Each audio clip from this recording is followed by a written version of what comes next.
Have you ever wondered why so many people struggle their way through life and other people seems like everything's effortless and they make all this money and they can do whatever they desire to do? They can eat where they want to eat. They can live in the house they desire to live in. They can drive the car that they cars. They desire to drive. They can experience the world like as their playground, and other people just struggle to keep the lights on. So I want to talk to you today about how to make $1 million step by step. And I'm not going to give you any theory because I don't know. Any I don't like. I don't know. Any theories, I just know the stuff that I do. And I am here to tell you, I've got great news for you. It is literally. Everybody say literally, it is literally no harder to make $1 million than it is to make $100 or $1,000 or $10,000 or $100,000. No harder. In fact, I would submit to you that it's actually easier because of the things that you have to do to make $1 million. Dollars are not based on hard work. I think part of the reason we struggle our way through existence is because of the lies that we buy, and they cost too much. We bought into lies like you gotta work hard for your money. Well, do you? We bought into lies like time is. Money isn't. We bought into lies like a hard day's work for a hard day's pay. Here's why I'm talking about this. If I believe that a hard day's work for a hard day's pay is right, and I desire to be a good, honest, honorable, noble person, then I am going to ignore the easy answers that could work and only take action when I find the hard things that might work. See, we don't realize that we've been programmed. We have been programmed. I love the fact that the Bible has all of these answers and all these pictures and all these antidotes. Like when I think about the children of Israel in Egypt as slaves for 400 years, and it doesn't just tell us that they were slaves, it tells us what their job was. Their job was to make bricks so they could build the kingdom that enslaved them. Isn't that fascinating? Like, isn't it interesting that we've all been programmed to make bricks to build the kingdom that enslaves us? Isn't it fascinating that when Moses told Pharaoh, God said, let my people go. He said, oh, y'all don't have enough to do. Y'all sitting around trying to figure out how to go worship in the wilderness. Okay, I got something for you. Okay, I've been giving y'all straw to make your bricks because they make the bricks out of straw and clay. I ain't giving y'all no more straw. Go get the straw yourself. Make the bricks. And by the way, you better not make one brick less today than you made yesterday. So he doubled down on their work.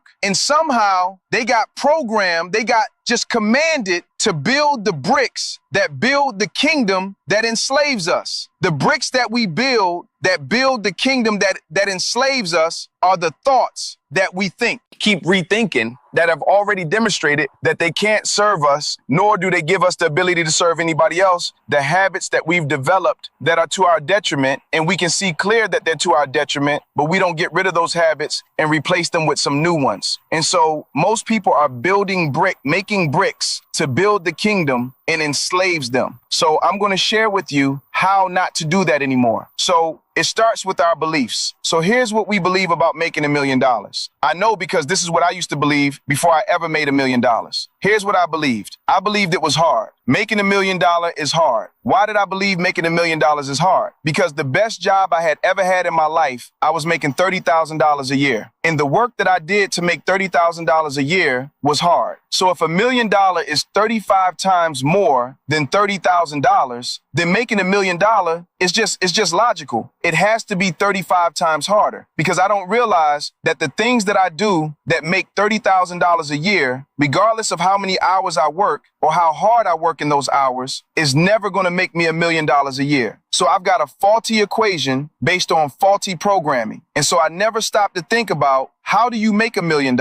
And since the thought never enters my head, I never think about how to do it. And when I think about it, the only thought I have about it is how hard it is. Then I avoid thinking about it because then I have to think about all that hard work. You see how it's a trap? And we've been programmed by the system that in order for answers to be right, they have to be hard to come by. Has anybody ever diagrammed a sentence as an adult? I'm just wondering, is there anybody in this room who's ever diagrammed a sentence as an adult. Right. Why? Because adults don't diagram sentences. So instead of teaching our children to do things that they will have to do for the rest of their lives, we make them memorize a bunch of random, totally useless information to validate the intelligentsia of the institution and to document and validate the degree of the teachers in those institutions. What if instead we made education about our children's preparation? Well, there's a novel concept. Then maybe when we got to be adults, we wouldn't be 35, 45, 55 years old, wandering around in the wilderness of indecision, attempting to figure out how to make our life work. Because I'm telling you right now, all of the principles that you need to know to become financially independent, you could have understood them in the 5th grade. So the question then becomes, how long have I been out of the 5th grade? That's a good question. I've been out of 5th grade for a while. So how comes it's not working? Because I've avoided it subconsciously. By the way, let me say this. I thought you were going to teach me how to make an I am. That's what I'm doing right now. See, but you think you know what it looks like, even though you never made $1 million. This is what teach you how to make $1 million step by step looks like. Because if you don't start here, it doesn't matter if I teach you what to do. If I don't show you how to become the person who will do it, you're not going to do it. It all begins with beliefs. So you believe that making $1 million a year is hard, so you don't do it. I don't believe making $1 million an hour is hard. So sometimes I have $1 million hours. And I know you don't think that's fair, but what you don't realize, I don't care. I don't care about fair. You know why? When I was in elementary school, my dad told me, well, I'm going to tell you something. Life ain't fair. Yes, sir. I knew life wasn't fair when I was in elementary school. See how much stuff can learn in elementary school if you just pay attention? So it starts with belief. So I'm going to teach you something about belief that will help you accomplish anything that you desire to accomplish for the rest of your life. Everybody say, I'm ready. I'm ready. Okay, here it is. Never assign a level of difficulty to something before you even take the first step. People who achieve don't look at stuff and think about how hard it's going to be, ever. It is just what it is. It's only going to be as hard as it is. It can't possibly be any harder than that. And so what happens is when you grow, look at something like people who desire to get to a certain weight. They look well, but I've tried dieting before. Well, maybe dieting isn't the way to get to your desired weight. People who are not healthy, but they desire to get healthy. Yeah, but I've tried taking supplements and exercising, and I don't like it. Okay, that's fine. But see, you already have demonstrated that you don't know what to do. And so now, because you don't know what to do, you're assigning a level of difficulty to what to do based on the fact that you don't know what to do. That's insanity. It doesn't make any sense. So stop looking at things and assigning a level of difficulty to them, because when you do, when you look at something and you assign a level of difficulty to it that's bigger than you, you are disagreeing with God. How do I know? What is man that thou art mindful of him? The Son of Man that thou visit him. For thou hast made him a little lower than the angels and hast crowned him with glory and honor. Thou madest him to have dominion over the works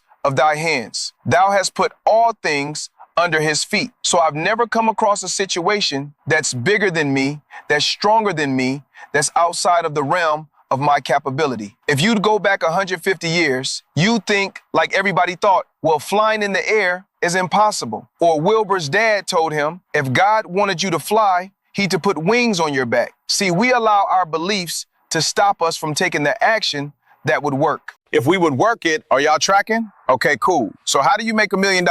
Step by step. Number 1, don't assign a level of difficulty. Y'all tracking? Number 2, decide to do it. Just decide I'm going to do it. And once you decide to do it, then you can let your subconscious mind start looking for the answers to how to do it. Here's what I found out. You don't have to know how to do something in order to get it done. In fact, there are a lot of things right now. I'm not talking about sometime in the future. There are a lot of things right now in your life that you know how to do, but you ain't doing them. Can I get a witness? You ain't doing them, huh? So don't act like, well, if I only knew. Child, please. Okay, so decide to do it now. Decide does not mean the same thing as choose, right? Choose means pick one. See, if you make a choice, you can change your mind. But if you make a decision, there is no change in your mind. It's like I talked about a couple weeks ago. I talk about like when an airplane's taking off, you get to a certain point. It's called the point of no return. It's like we are going to take this plane. It's going to go up in the air or it's going to crash and burn. We're not slowing down. down. We're not starting over. Like, and see, when you get to the point of no return, the point of no return is based on two things: where you are and how fast you're going. You can't creep up to the point of no return. See, and you want to inch your way up to a decision. That's not how you ace. Decision work like this. You cut yourself off from everything else. That's what the word decide means. So you just decide, I'm going to do this. You decide, I'm going to make $1 million. You decide, I'm going to become a best-selling author. You decide, I'm going to get in shape. You decide, I'm not going to be old and sick and fat and I'm not going to do it. You just decide and you make a decision. I'm like, I can decide. I have autonomy. Okay. So you decide, I'm going to make $1 million. Okay. Then you discover the principles and do the math. Now, here's the cool thing about the math. Y'all ready? It's 5th grade math. It's actually 3rd grade math, but I'm doing my best to make you feel good. 5th grade math. There's no algebra involved. There's no trigonometry. There's no calculus. It's just basic addition, subtraction, multiplication, and percentages. If I promise you, if somebody would have showed me what I'm about to show you when I was in the 5th grade, I'd have been a millionaire by the time I was in the 9th grade. Y'all ready? Here we go. So before I start doing the math, let me tell you one other thing you got to do. You have to disconnect your revenue generation from time. That's how they get us. They get us by programming us to anchor our revenue generation to time in the form of dollars per hour, to the point that even when business owners decide on their pricing, they decide on their pricing based on dollars per hour. I don't like dollars per hour. May I share with you why I don't like dollars per hour? Yes. Okay, here's why. Because time is a limited resource. So if I anchor my revenue generation to time, then the amount of revenue I can generate is always going to be limited. So in order for me to generate unlimited wealth, and I know some people don't like that idea, I don't have time to fix that for you right now. Now I don't. But if I desire to generate unlimited wealth, to provide for my family for generations, then I must disconnect my revenue generation from time. And when I anchor my revenue generation from time, it needs to be a number that's big enough to make me not month so much. That's why I charge $40,000 an hour for consulting. And some people think I'd never pay $4,000 for consulting, for an hour of consulting. I know. And you'd never get $40,000 worth of consulting from me in an hour. So both of us are happy. Are y'all tracking? So disconnect your revenue generation from time, which means if you're going to build wealth through starting a business that sells a product or a productized service is the way to do that. So I'm going to pick a product that's really simple that I've got right here. And I'm just going to say a book. Now you could write a book. Now, as soon as I said that, here's what some of you thought. Some of you on Instagram, but I don't know how to write a book. That was your first thought. Or how do you write a book? Or why would somebody want to read my book? Okay. So here's a millionaire formula for you. Ready? If you ask disempowering questions, you cannot find empowering answers. You're not going to find what you're not looking for. So when I decided to write a book, I didn't know how to write a book. I had no idea how to write a book. So I asked myself the question, does anybody know how to write a book? Well, I found these two guys that had sold over 100 million books. Anybody know their names? Mark Victor Hansen and Jack Canfield. And they wrote the Chicken Soup for the Soul series. They didn't actually write it. They compiled it. That's probably the most brilliant business idea ever. I don't even have time to go into that. In fact, y'all remind me to do a video called Chicken Soup for the Moneymaker Soul. Okay. Anyway, so Mark Victor Hansen had a book conference where he was teaching people how to become best-selling authors. And it was only $2,000. I got $2,000. I'm going to the conference because I know I'm going to write a book. And while I was at that conference, I bought $18,000 worth of training material to teach me how to become a best-selling author. Because different people had course. This is how you sell your books. This is how you market your books. This is how you promote your book. This is how you get your book. I bought all of it. Why? Because I decided I'm going to be a best-selling author. And guess what happened? I wrote my first book, which was this book, but it was a different title. It's called The Ebony Treasure Map, The Roadmap to Riches for African Americans. Same book, different title. And when I wrote that book and I printed it, I found out at that conference that the average book only sells 500 copies. There's over, there were at that time, there was like 190,000 new books, titles published every year. And the average book never sold more than 500 copies. So guess how many copies I got printed? 500, right? Because I'm an optimist. But the first week,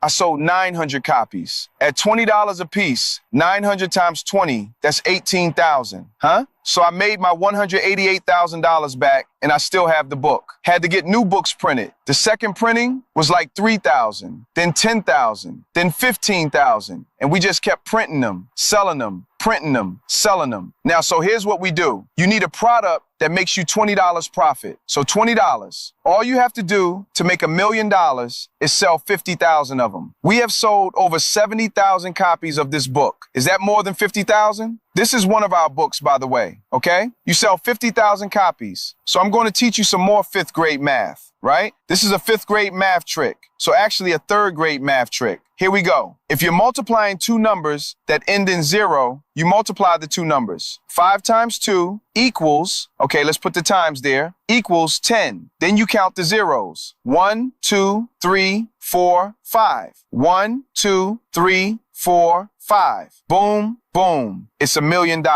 You sell 50,000 books. So I know when I say sell 50,000 books, know what you're thinking. You say, how do you know what I'm thinking? I'm kind of a mind reader. It's not the real reason. How do I know what you're thinking? Because this is human nature. How do you sell 50,000 copies? Am I telling the truth? How many of y'all thought, but how many of y'all think of that? Come on now, be honest. Yeah, exactly. You haven't even written a book yet, but you're letting how do you sell 50,000 copies keep you from writing a book. But if you write the book, you're more likely to figure out the ways to sell 50,000 copies than you are to figure out how to sell 50,000 copies before you write the book and then write the book because you know how to sell them. Are y'all tracking? Tracking. What if you got on the right podcast? One podcast could sell 50,000 books. Are y'all tracking? One, right? Like if Oprah puts your book on a list of favorite things, you're going to sell more than 50,000 books. See, all you have to do is realize that somebody out there already has the attention of the audience that would love you. Love who? Everybody tap yourself on the chest. Say me. Yeah. Somebody out there already has the attention of the audience that would love you. So you sell 50,000 books. Cool. Well, what do you do next? Well, let's say that's too much work and you don't feel like doing all that because I can see some of y'all clearly are not up for the task. You're like, it's a lot. Okay, cool. So let's do this. I found out with this same math trick, if I take the 0 off the point, back of this number and put it on the back of this number, the answer stays the same. So if I take that content in this book and I turn it into an audio program, not an audio book, an audio program or an audio course, I can sell the same information for $200. And now I can do 1/10 the work and make the same amount of money. What did y'all hear what I just said? Okay. Maybe I'm the only one excited by this, but this is $1 million a year. Okay. So my business currently sells between $70,000 and $90,000 worth of books a month. So this is not theory. I'm not teaching you any theory. We sell over $1 million worth of books every year. Just books. Course. Totally different concept. But guess what? When I moved that 0 and it like divided my workload by 10, that's one way to look at it. Or it multiplied my output by 10. However you want to look at it. I said, let me hire an attorney and a scientist and a minister and see if there are any scientific, municipal, or spiritual laws against moving zeros. They all 3 said the same thing. No, you can move as many as you want to. I said, well, let me move another. And I take the same content and turn it into a course, a full-blown home study course. And I can sell it for $2,000. And I only have to sell 500. Now, here's the cool thing about 500. 500 is only 2 a day, 5 days a week. And you can take weekends off. What? And you get a 2-week vacation? Okay. I think I feel the need to repeat something here because y'all looking at me kind of funny. This is not fury. No. Like if somebody would you show me how this is what I do. This is not what I'm thinking about doing. This is not what I read about doing. This ain't what I heard about doing. This is what I do. I do this. What all this. Then so I said, well, you know what? There's still some more zeros down here on the bottom. I like it when we move these zeros to the top row. Move another one. What if I have a $20,000 mastermind? I only have to sell 50. That's only 1 a week. What? 1 a week for a year? I have a lady who used to be in my $55,000 mastermind. She had an automated webinar that sold a $2,000 product and she was making $500,000 a month. Step by step. You say, what are the steps? Move another 0. Okay, that's a 5-step. 5 steps. Better keep on stepping, right? That's 5 steps. What if you create a $200,000 VIP day? I did that. I created a $200,000 VIP day. I didn't know if anybody was going to buy it, But here's what I knew. If I didn't create it, nobody wouldn't going back. See, you let your wife ifs talk you out of stuff that I let my what ifs talk me into. I wish I had, and I created this $200,000 VIP day. Guess how many people bought it? The first year, 18 people. That what I said? 18 people. That's $3.6 million. I am not brag. Here's what I'm doing. I'm saying, hey, my friends, come here. I'm going to show you something really, really cool that I learned and that I've been doing for that.